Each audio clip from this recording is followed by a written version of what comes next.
Nessa questão aqui a gente tem projeção da população do Brasil, IBGE, população brasileira envelhece em ritmo acelerado. Desde os anos de 1960, que a taxa de crescimento da população brasileira vem experimentando paulatinos declínios, intensificando juntamente com as quedas mais pronunciadas da fecundidade. Desde o período de 1950 a 1960 até o ano 2008, a taxa de crescimento da população recuou de 3% para 1% aproximadamente, segundo as projeções do país até 2039, quando se espera que a população atinja o chamado crescimento zero. A partir desse ano, serão registradas taxas de crescimento negativas que correspondem à queda no número da população. Considerando que a população brasileira era de 70 milhões de habitantes em 1960 e que o ritmo de crescimento populacional se mantivesse no mesmo nível observado na década de 1950, a população brasileira chegaria a 350 milhões de habitantes por volta do ano. E aqui ele dá para a gente o log de 2, como sendo o de 0,301, e o de log de 1,03, como sendo 0,03. Bom, pessoal, o que é que a gente vai ter aqui? Ele quer saber quando é que a população vai chegar nesse valor de 350 milhões. Então, eu vou colocar aqui só de 350, já que os valores que eles já estão dados aqui no início já são de milhões, né? Que é 70 milhões. Bom, o que é que ele diz? O que é que a gente tem aqui? A gente tem que o crescimento vai ser de 3% ao ano, porque ele diz para a gente utilizar esse daqui da década de 50 e 60, e é de 3% ao ano, como informa aqui para a gente na questão. Então, a gente vai ter 70, que é a quantidade inicial, lá em 1960, certo? E a gente tem que, em 1960, era esse valor, e eu vou chamar de 1960 o nosso tempo zero, certo?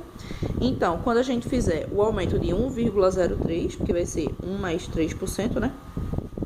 Vamos colocar aqui no cantinho. Elevado, então, ao tempo, porque cada passagem de ano a gente vai aumentando 3% em cima do novo valor formado, beleza? É só lembrar daquela ideia lá de juros compostos, é basicamente a mesma ideia. Então, a gente resolvendo aqui, vou passar o 70 aqui dividindo para o outro lado, certo? E a gente vai ter, 35 dividido por 7 é 5, certo? E aqui 1,03 elevado a t. Bom, pessoal, como é que a gente pode escrever esse 5 aqui, já que na questão a gente só escreve, ele só deu pra gente o log de 2.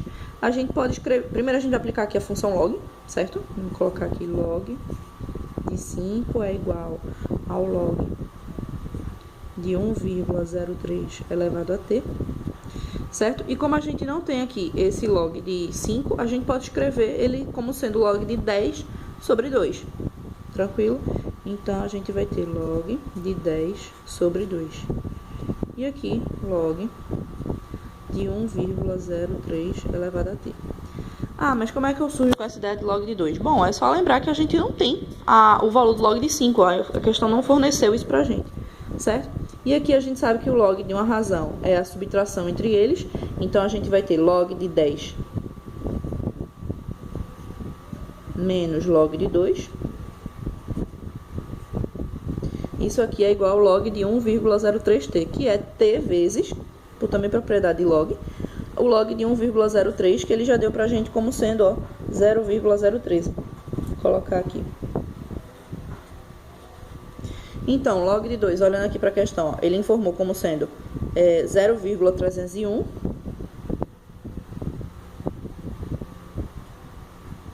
E o log de 1, pessoal, a gente já sabe, né? A gente sabe muito bem que o log de 10, na verdade, é 1. Já dei aqui o spoiler. Então, eu vou passar aqui o 0,013 também, já dividindo. E isso aqui é igual a t. Então, esse valor de t é aqui o valor de aproximadamente 54 anos, tá? Vou colocar aqui. Só que a gente tem um problema.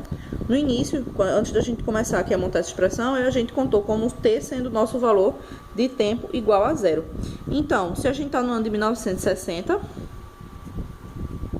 e vão se passar 54 anos, então a gente tem que está no ano de 2014, confirmando aqui o nosso gabarito na letra A.